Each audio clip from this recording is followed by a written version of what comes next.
Hello everyone. Today we will read part number 2, types of soil. The Indian Council of Agriculture Research has identified the following soil types. Class ये ICAR जो है ये एक autonomous body है जो India के अंदर agriculture education और रिसर्च के लिए रिस्पॉन्सिबल है. ठीक है. Number first type of soil here, alluvial soil, is rich in nutrients and may contain metallic ores. इस soil के अंदर ये soil rich होती है किससे? न्यूट्रिएंट्स से. and may contain metallic ores. metallic ores का मतलब ये है कि हमें जो मेटल मिलती है वो डायरेक्ट प्योर फॉर्म में नहीं मिलती. वो मेटल किससे मिलती है? पहले मेटेलिक ओर्स से. Metallic ores. और ये मेटेलिक ओर्स किसके अंदर मिलते हैं? सोयल के अंदर, माइंस के अंदर मिलते हैं. ठीक है.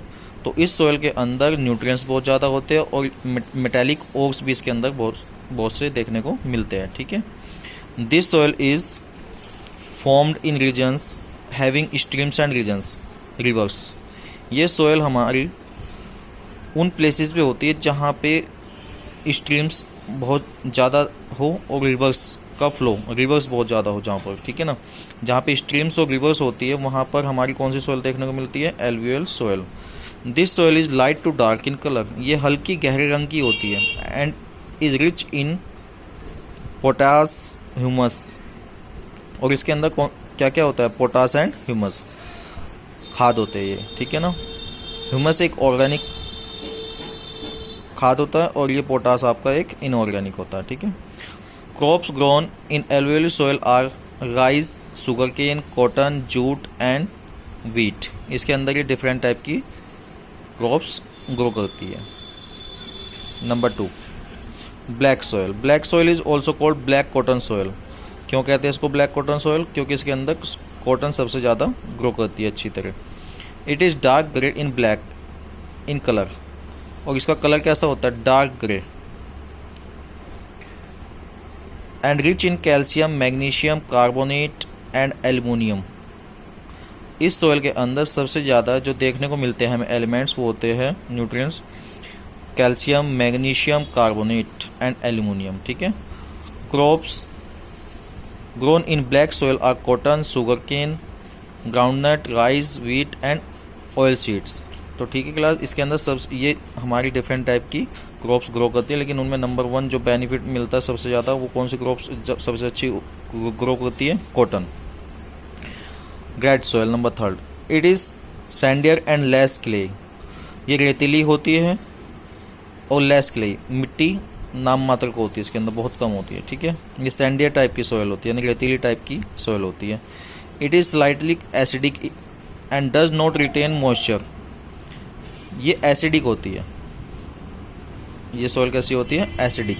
And does not retain moisture. और उसके अंदर मॉइस्चर ज़्यादा देर तक नहीं रहता, यानी वाटर को लॉगिंग करके नहीं रखती ज़्यादा टाइम के लिए. Red soil is rich in iron and has less amount of humus. इस सॉइल के अंदर सबसे ज़्यादा जो एलिमेंट देखने को मिलता है हमें वो आयरन मिलता है. इसके अंदर सॉइल के अंदर सबसे ज़्यादा क्या मिलता है? Iron.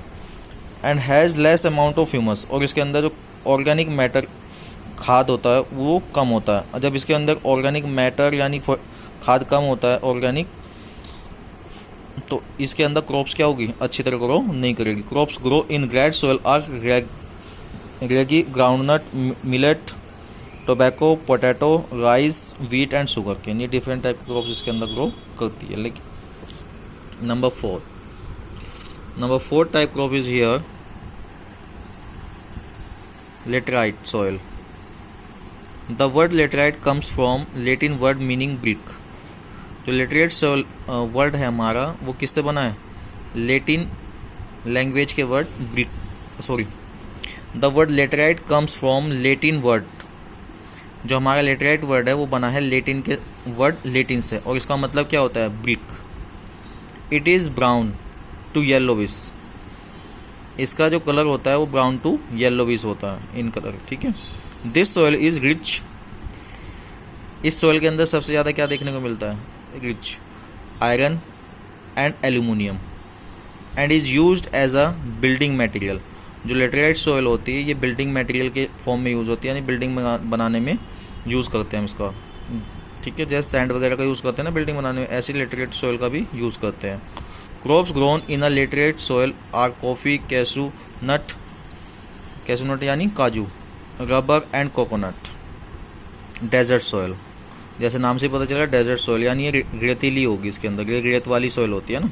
It is porous and coarse, ये मोटी दानेदार होती है यानी रेतीली होती है। It has 95% sand and 5% clay, इसके अंदर मैक्सिमम क्या देखने को मिलता है, सैंड, और क्ले कितना होता है, बहुत कम मिट्टी। This soil is rich in dates अग्रोन, सॉरी ये क्या हो गया, this soil is rich in nitrates and phosphates, इसके अंदर सबसे ज़्यादा क्या होता है, नाइट्रेट एंड फॉस्फेट्स होता है इसके अंदर, ये एलिमेंट्स देखने को मिलते हैं इसके अंदर। Drought resistant crops such as millets, barley, cactus and dates are grown in desert soil. ऐसी क्रॉप्स जिनको ड्रोट यानी सूखे का कोई ज़्यादा इफेक्ट नहीं पड़ता जिन क्रॉप्स के ऊपर, वो क्रॉप्स कौन सी होती है, मिलेट्स, बाजरा, बेरली, कैक्टस एंड डेट्स, खजूर, ये सारी क्रॉप्स वहाँ पे हमारे डेजर्ट फील्ड के अंदर ग्रो करती है, क्योंकि उन्हें सूखे वहाँ पे पानी तो उतना ज़्यादा नहीं होता, तो इसलिए ये क्रॉप्स वहाँ पे ही ग्रो करती है डेजर्ट के अंदर, जहाँ पे पानी की ज़्यादा अमाउंट ना हो, यानी पानी की कमी हो, जहाँ पे ड्रोट हो, सूखा हो।